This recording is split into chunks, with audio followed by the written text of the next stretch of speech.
Salut, c'est Laurent et je te fais cette petite aparté avant que la vidéo ne commence, simplement pour te dire qu'elle va durer environ une demi-heure, que tu peux l'écouter en mode podcast et que je ne t'impose absolument pas le fait de regarder ma tête pendant 30 minutes. Il n'y a pas forcément d'intérêt à ça, donc écoute-le en audio, en conduisant.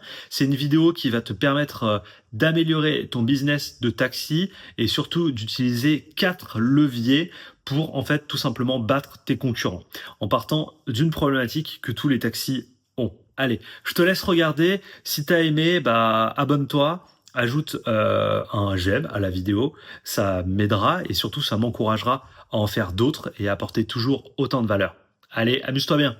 Salut, c'est Laurent et dans cette vidéo, on va aborder une problématique. Une problématique très importante qu'ont tous les taxis. Et si tu regardes cette vidéo, eh ben écoute, je pense que tu es taxi ou que tu es un futur taxi et qu'il va falloir qu'on plonge dans cette problématique. On va partir d'un rappel. Une société de taxi, c'est une société, donc elle doit faire du bénéfice. C'est la définition d'une société. Hein, si vous voulez créer une activité qui ne fait pas de bénéfice, vous montez une association ou vous donnez de votre temps bénévolement. Mais nous, on s'intéresse à une société qui doit dégager du cash, d'accord? Qui doit faire du bénéfice. Donc, la problématique qu'on a, c'est qu'on a dans notre même zone des concurrents et on a tous l'obligation d'avoir le même tarif. Alors comment toi tu fais pour faire plus de bénéfices qu'un de tes concurrents dans la même zone qui applique les mêmes prix que toi? Pour ça, j'ai relevé 4 leviers que tu peux utiliser justement pour battre tes concurrents. Parce que c'est le jeu, hein. Une société qui ne se développe pas, une société qui ne cherche pas à être meilleure que ses concurrentes, en fait, elle est destinée à couler. Et je ne vais pas rappeler les statistiques du nombre de sociétés qui chaque année coulent. Enfin, c'est simplement énorme. Il y a un taux de survie très faible à 5 ans. Et c'est pas le but. Quand tu as acheté ta licence de taxi, le but du jeu, c'est que tu lui fasses prendre de la valeur, au moins que tu la maintiennes, allez, parce que tu as pu l'acheter avec énormément de valeur. Donc au moins que tu maintiennes cette valeur, et si ce n'est que tu développes. Et pour développer ça, il faut que tu développes ta clientèle. Donc on va voir 4 leviers très importants pour être meilleur que ses concurrents. Sur ces 4 leviers, tu devrais être meilleur, tout simplement. C'est tout. Il y a rien à faire d'autre. C'est que tu prends la moyenne, tu vois ce que font tes concurrents, et tu dois être meilleur sur ces 4 points. Et normalement, si tout se passe bien, tu feras plus de bénéfices qu'eux. Le premier levier, et pour moi, c'est le plus important, et c'est toi. Le premier levier, c'est toi. Et l'avantage, c'est que c'est absolument gratuit à mettre en œuvre. C'est tout simplement d'être le plus sympathique possible, le plus poli, le plus courtois, le plus rassurant pour le client, le plus ponctuel. Voilà, ce sont en fait les qualités humaines que tu vas mettre au service de ta société de taxi ou que tes chauffeurs, parce que tu as peut-être des chauffeurs, vont mettre en œuvre pour satisfaire les clients. Et ça, c'est réellement important puisque un taxi, en fait, fait du bénéfice sur sa récurrence. Le coût, on y reviendra dans le quatrième levier qui est extrêmement important et qui est le cœur de mon métier. Donc, je pourrais vraiment être extrêmement pertinent sur ce point. Mais le truc, c'est que un client, ça coûte de l'argent à acquérir. Pourquoi? Parce qu'on a fait de la publicité, on a investi des budgets marketing, ce genre de choses. Donc chaque nouveau client a un coût pour la société. Par contre, le coût est extrêmement atténué si ce même client, en fait, revient plusieurs fois chez nous. Là, c'est plus le même délire. Parce que vous avez payé une fois en tant que société pour avoir ce client, et puis il revient automatiquement. Et ça s'appelle la fidélisation client. Et c'est un levier énorme. Et pour que le client revienne, faut qu'il ait une bonne expérience et ça passe déjà par vous, par votre personnalité, parce que vous dégagez, parce que vous êtes capable d'emmener au client quel service vous êtes capable de le faire avoir. Ça peut être l'accompagner s'il a des difficultés à marcher, à l'accueil, ça peut tout simplement être sympathique, ça peut tout simplement être sortir de votre véhicule pour l'accueillir et l'aider à mettre sa valise. C'est ce que beaucoup de taxis font, mais pas tous. Et je vous rappelle, le but, c'est d'être meilleur que les autres. Donc voilà, dites-vous, qu'est-ce que je peux faire pour améliorer euh, ma personnalité, pour rendre les trajets avec mes clients le plus agréable possible pour eux, le plus rassurant. Je vous donne une astuce. Aujourd'hui, quand vous êtes sur des applications comme Uber, Bolt, vous voyez votre chauffeur arriver. Alors c'est un peu compliqué à mettre en œuvre, surtout quand on est taxi, qu'on veut pas faire partie d'une application comme ça, et ça peut être un petit peu embêtant. Et il y a des gens qui sont un petit peu inquiets de savoir quand vous arrivez. Je prends un cas, vous avez un grand transport médical à faire. Bon, écoutez, avant de venir chercher le client, pourquoi pas lui envoyer un lien avec votre géolocalisation et qu'elle puisse le suivre pendant un quart d'heure. Ça, c'est tout bête à mettre en œuvre. C'est absolument gratuit avec la plupart des téléphones. Je crois que iOS le fait, Android le fait. Vous pouvez le partager sur WhatsApp, Telegram, via plein de messageries, via Google Maps. Il me semble que vous pouvez le faire également. Ça peut rassurer des gens qui ont tendance à être anxieux par rapport à ça. Mais ça, c'est à vous de le sentir quand vous prenez une réservation. Vous voyez si la personne est inquiète à ce niveau-là. Et vous dites, bah, si elle est inquiète, bah, écoutez, je peux faire ça. Et puis ça rassure tout le monde. Ça peut être le cas d'une fille qui fait appel à toi pour transporter sa mère, pour l'emmener, je sais pas, à l'EHPAD ou la sortir d'un EHPAD. Elle n'est pas rassurée, elle ne sait pas quand est-ce que vous allez arriver. Pourtant, c'est elle qui vous a commandé la course. Donc voilà, pour la rassurer, vous pouvez mettre ce genre de truc en place. Il y en a des dizaines, je pense, à mettre en place comme ça, des petits trucs, des petites astuces qui rendent l'expérience meilleure et qui dépendent que de vous. Voilà, ça dépend vraiment que de vous. Ça dépend de votre volonté de faire passer un bon moment à votre client. Donc réfléchissez à tout ça et mettez en œuvre ce moyen pour être meilleur que vos concurrents. Je passe tout de suite au deuxième levier. Et le deuxième levier, je l'adore. Parce que pour moi, alors j'ai été dans le transport de personnes quelques années, mais ça reste encore une interrogation.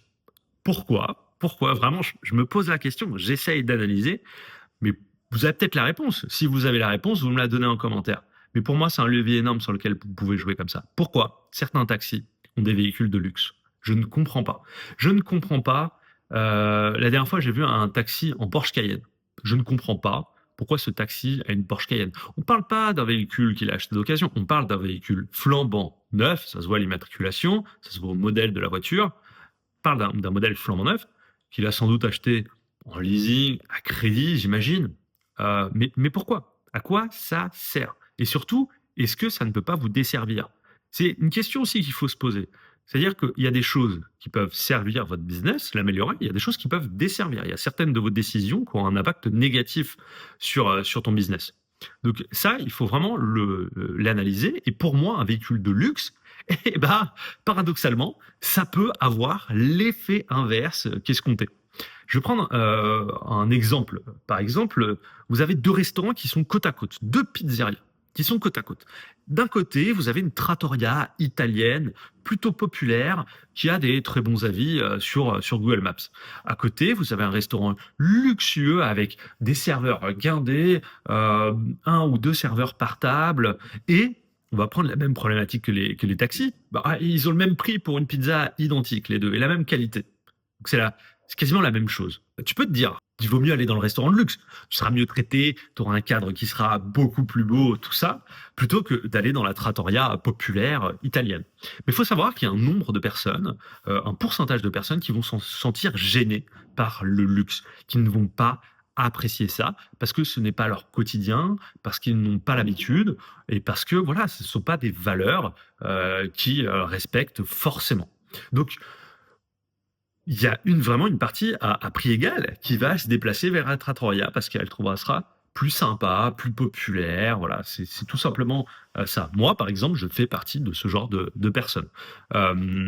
Et il y a un autre problème. Il y a un autre problème quand tu as un véhicule de luxe, c'est que par exemple sur ton site internet, tu vas le mettre en avant parce que tu en es fier quand même. Tu as, un Porsche Cayenne flambant neuf ou une autre bagnole de luxe à plus, on va dire, de 80 000 euros. Tu en es fier. Tu veux l'afficher, tu veux le montrer aux gens et les gens ne comprennent pas forcément qu'il y a un tarif réglementé chez les taxis. Ils voient que c'est plus ou moins le même prix à chaque fois.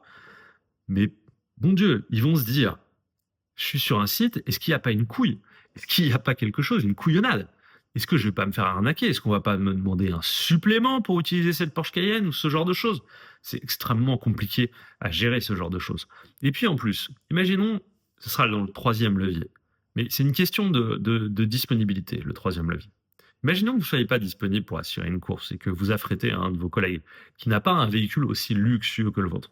Le client aura une déception. Il se dit, attendez, moi j'attendais une Porsche Cayenne et vous me ramenez une Skoda superbe. Le truc n'y est pas, la promesse n'y est pas. Donc faites attention à ça, ça peut vous desservir. Moi j'adore les Skoda superbes, je trouve que c'est extrêmement bien. Et par exemple, c'est une bagnole qui est entre les deux. Je suis pas ici pour vous recommander les voitures, j'adore les voitures, j'adore conduire, mais au quotidien, prenez un entre-deux. Vous n'allez pas forcément prendre une Dacia Sandero. Ok, c'est pas ce que je vous demande de faire pour réduire vos coûts kilométriques et augmenter votre bénéfice. C'est simplement trouver un juste milieu. Même un véhicule des marques premium comme BMW, Mercedes sont pas à exclure. Il faut voir simplement le prix du véhicule neuf et votre rentabilité derrière. Peut-être qu'une occasion récente sera extrêmement pertinent pour votre activité. Mais attention à ne pas aller sur le côté premium et attention à prendre le véhicule qui est parfaitement adapté à vos besoins en termes de taille. Est-ce que c'est utile de prendre un break si vous êtes essentiellement en ville et transportez peu de bagages? Pas forcément.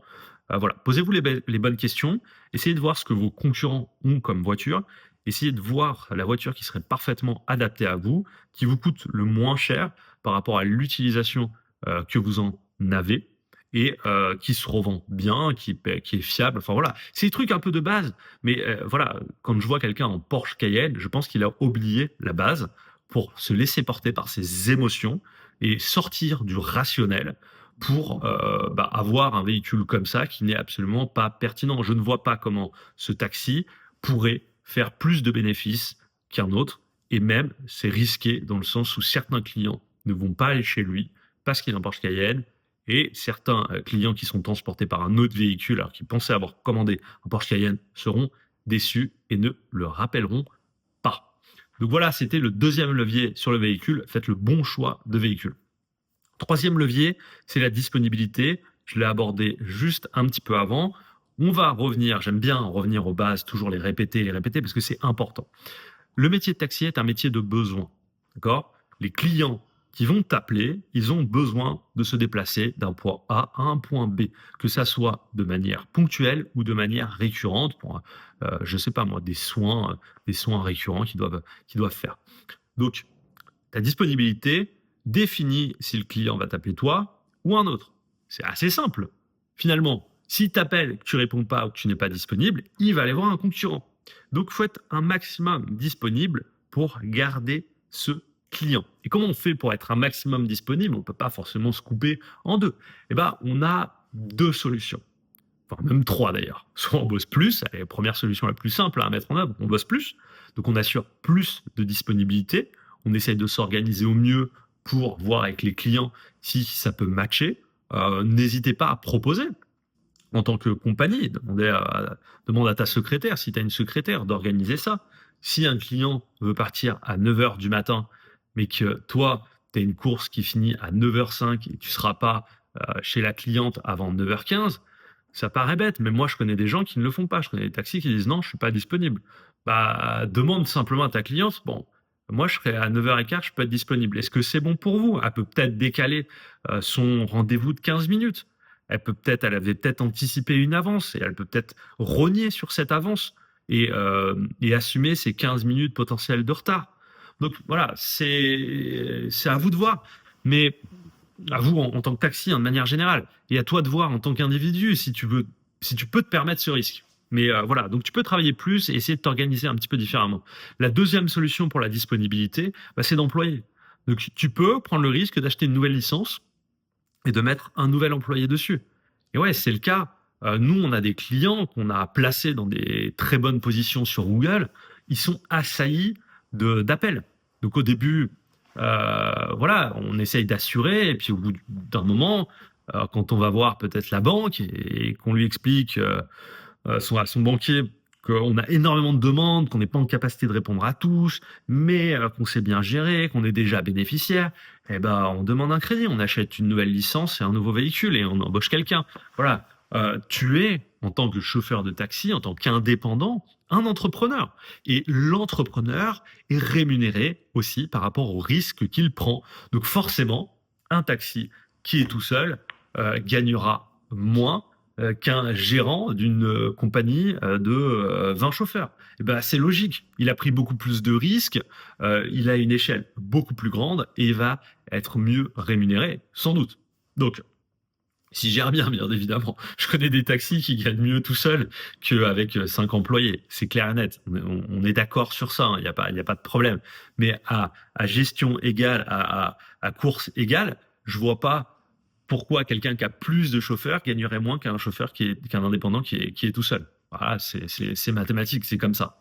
Donc ça, c'était la deuxième possibilité, qui est assez risquée, mais qui fait partie de la vie d'entrepreneur. Des fois, il faut savoir prendre des risques. Et la troisième option, qui est un bon intermédiaire, on va dire, entre les deux, qui permet de s'arranger, eh ben, c'est que tu trouves un réseau d'autres chauffeurs de taxi. Ça revient un peu au point à mettre ses qualités humaines en avant, mais là, non pas au service forcément de ses clients, mais au service de son business, c'est-à-dire trouver des partenaires fiables qui peuvent sous-traiter en ton nom. Et bien évidemment, s'ils sous-traitent en ton nom, ne fais pas cette erreur de leur filer le client. D'accord? Si c'est toi qui donne une course à un collègue taxi, le client, c'est le tien, c'est pas celui de ton collègue à qui tu refiles la course. Donc ton collègue, ça veut dire quoi? Très concrètement dans les faits, ton collègue dans sa voiture, il doit avoir tes cartes de visite. Et quand il fait la course, à la fin, il doit donner ta carte de visite. Quand il se présente au client, il doit parler en ton nom. Bonjour, je suis partenaire de telle société de taxi et je viens vous conduire. Il faut que tout soit en ton nom et que tu puisses tracer. D'accord? C'est vraiment important. N'hésite pas à prendre un service. Je te cite une marque parce que moi, je trouve que le service est bon. Ça s'appelle Ring Over. Ring comme un ring de boxe. Over comme Game Over. Voilà. Voilà, je t'ai fait le nom. Tu taperas sur Google. Et en fait, c'est un standard. Ça donne la possibilité d'avoir un standard téléphonique. Et pourquoi c'est important? Bah parce que tu peux faire des renvois d'appels. Alors tu vas me dire, oui, mais moi je peux le faire depuis mon portable et tout ça. Ok, pas de souci, tu peux mettre en place cette solution. Moi je te donne une solution professionnelle. Après tu prends celle que tu veux, hein. Tu prends celle qui t'arrange, celle que tu peux te permettre au niveau du prix. Mais par exemple, Ringover, tu fais un renvoi d'appel quand tu n'es pas disponible vers un partenaire, et bah, tu as la trace du numéro qui a appelé et tu peux même avoir l'échange téléphonique avec un résumé par IA de ce qui s'est dit. Donc tu as le client, tu as tout ça. Ton collègue a effectué la course, imaginons. Qu'est-ce qui t'empêche de prendre ton petit téléphone, de rappeler la cliente et de lui dire, voilà, est-ce que la course s'est bien passée? Est-ce que tout était OK? Est-ce que, voilà, enfin, juste t'assurer que ça soit bien passé avec ton partenaire pour savoir s'il a confiance. Tu peux lui demander tout. Aux clients, tu peux leur demander tout. D'accord? Tu n'hésites pas. Est-ce que mon partenaire vous a bien donné ma carte de visite au cas où vous auriez besoin de vous redéplacer? Vous pouvez demander ça. Vous pouvez, en tant qu'entité de taxi, demander ce genre de choses et tu dois le faire en tant que gérant. C'est important, vraiment important. C'est ton business, ton client. C'est ce qui te coûte le plus cher d'acquérir un client. Donc, fais en sorte qu'il revienne chez toi après et pas chez le sous-traitant à qui tu as donné la course. Voilà comment on peut améliorer son taux de disponibilité pour les clients pour avoir tout simplement plus de courses. Le quatrième levier, et qui est le plus important, enfin, c'est pas forcément le plus important, mais il est aussi important que les autres. Il est vraiment aussi important que les autres, c'est ta communication. C'est la façon dont tu dis au monde que tu existes, tout simplement. Voilà, je suis taxi, j'existe, moi, j'ai le meilleur service de la ville. Et il faut que vous en soyez persuadés. Franchement, il faut que vous soyez persuadés que vous avez le meilleur service. Parce que si vous avez réglé les 3 premiers points, que vous êtes l'un des plus disponibles, avec des véhicules confortables, mais aussi pas trop chers pour vous, que vous êtes humainement géniaux, vous êtes déjà le meilleur. Il reste plus qu'un point, c'est que les clients vous trouvent. Et ça, pour être meilleur que les concurrents, ça passe par votre communication. Et la communication aujourd'hui, ça va être le bouche à oreille. Donc ça, c'est si vous avez rempli le truc 1, que vous êtes super sympa, disponible avec un véhicule propre et récent et adapté à votre solution, les gens vont vous recommander. Donc ça, c'est cool. C'est déjà presque automatique, la recommandation. Vous avez absolument rien à faire sur ce point. Voilà, c'est en remplissant les 3 premiers leviers, vous remplissez une partie du 4e levier. C'est ça qui est génial. Les autres solutions que vous avez, c'est le site internet et le référencement naturel. Alors ça, je vais pas dire que je suis biaisé, mais je vais quand même vous le vendre là-dessus parce que c'est mon métier, c'est ce que je fais pour mes clients et je vois comment ça marche.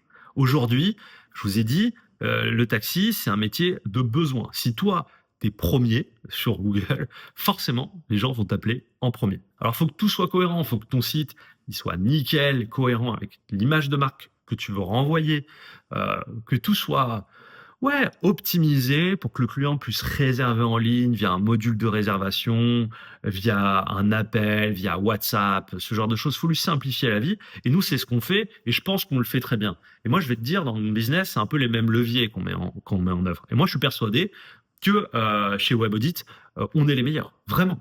Mais vraiment. Nous, on a accompagné des taxis qui étaient tout seuls, qui démarraient leur activité. Aujourd'hui, ils sont premiers sur des agglomérations énormes et c'est des centaines d'appels par semaine. Des centaines. Et tout ça, faut gérer. Hein. Mais enfin, je trouve que c'est quand même beau, quoi. Tout ça grâce déjà à leur professionnalisme. On n'a pas fait tout le job, mais ils ont été pros. Nous, on a fait monter le site dans les premiers résultats. Après, ils ont été bons, ils ont assuré le boulot. Et puis voilà, ils grossissent comme ça. Et nous, on est contents, eux, ils sont contents, tout le monde est content. On est vraiment dans une relation hyper saine et qui se passe super bien. Et c'est avantageux pour tout le monde. Mais c'est un impact de fou. Mais vraiment. C'est-à-dire, quand vous êtes premier, vous captez 80% des gens qui veulent appeler un taxi. Attention, c'est de l'ordre de ce niveau-là. C'est vraiment important. Et vous pouvez vous satisfaire. On n'est pas obligé d'être premier pour avoir des courses. Hein, d'ailleurs, on peut être 5 ou 6e, c'est pas un souci. On va jouer aussi sur le fait que nos concurrents sont moins bons que nous. C'est-à-dire que si le premier ne gère pas niveau de disponibilité, le client il va appeler le deuxième taxi. Si le deuxième ne gère pas au niveau de disponibilité, il va appeler le troisième taxi. Et ainsi de suite, jusqu'à tomber sur vous. Et vous allez répondre à cette demande. Et petit à petit, grâce à tout ça, vous allez gagner aussi des places dans les moteurs de recherche parce que vous êtes considéré par Google, qui est un outil incroyable, extrêmement performant, comme le taxi qui répond le plus à la demande de ses clients. Vous avez donc le site internet avec le référencement naturel qui vous permet d'être premier dans les premières positions sur Google. Vous avez aussi une stratégie qui passe par du Google Ads qui est payante. Alors là, je mettrai je mettrai un point d'attention quand même. Google Ads, vous allez payer pour acquérir des nouveaux clients. Donc ça peut marcher, mais il faut être en capacité de les fidéliser. C'est-à-dire que Google Ads coûtant très cher, le référencement naturel, par exemple, avec notre offre, c'est extrêmement accessible et extrêmement rentable.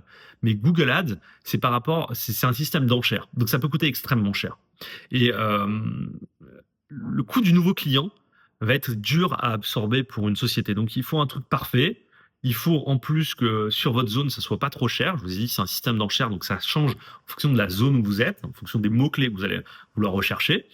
Et ça peut vite coûter très cher. C'est-à-dire que moi, j'estime globalement que Google Ads, faut rentrer un client, le conduire peut-être 2 fois, et à partir de ce moment-là, si le client vous rappelle une 3e fois, c'est rentable.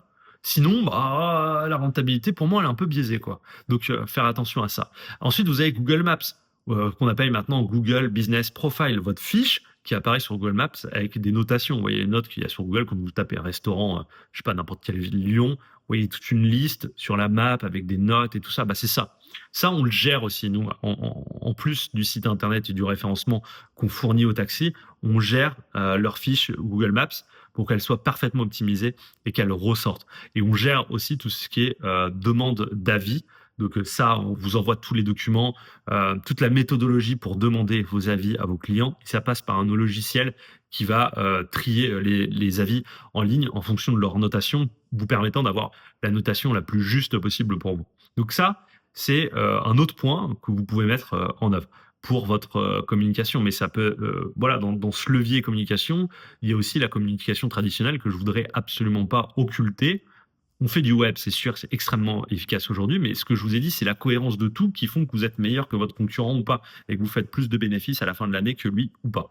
Donc il y a aussi la communication traditionnelle, ça va être tout simplement des cartes de visite, tout simplement donner votre carte de visite à chaque course, donner à vos sous-traitants des cartes de visite pour qu'ils la donnent quand ils conduisent en votre nom, et ça va être aussi tout ce qui est flyer. Ça paraît un peu démodé, mais aujourd'hui, aller démarcher un hôtel pour qu'il vous appelle vous et pas un autre, bah, ça passe aussi par un support qui peut être papier. Alors le support web, c'est quand même l'idéal, notamment avec une carte de visite qui dit réserve en ligne. L'hôtel, il va se dire, ouais, bah lui, il fait de la réservation en ligne. Mon client va pouvoir avoir son prix direct. Il y a moins d'inconnus, il y a moins de machin, donc je vais le recommander lui et pas un autre. Ça, c'est clair. Mais avoir un support papier, un petit flyer, voilà, ça mange pas de pain, ça coûte pas extrêmement cher aujourd'hui à faire. Donc faites-le. Faites-le, c'est vraiment important. Donc, voilà, je t'ai donné les 4 leviers que j'utiliserai moi pour être meilleur que mes concurrents et faire plus de bénéfices en partant de cette problématique que le prix est identique pour tout le monde. Si le prix était différent, ça change tout. Ça change tout parce que on peut mettre un prix extrêmement élevé et avoir un véhicule haut de gamme. C'est cohérent. C'est cohérent. Il en faut pour tout le monde. En tant que taxi, vous avez cette problématique, tu dois faire avec. C'est tout. Il n'y a pas de, il y a pas à tergiverser, à se poser 15 000 questions. Il y a cette problématique.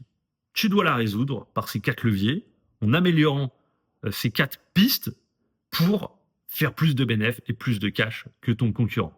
J'espère que cette vidéo t'a plu.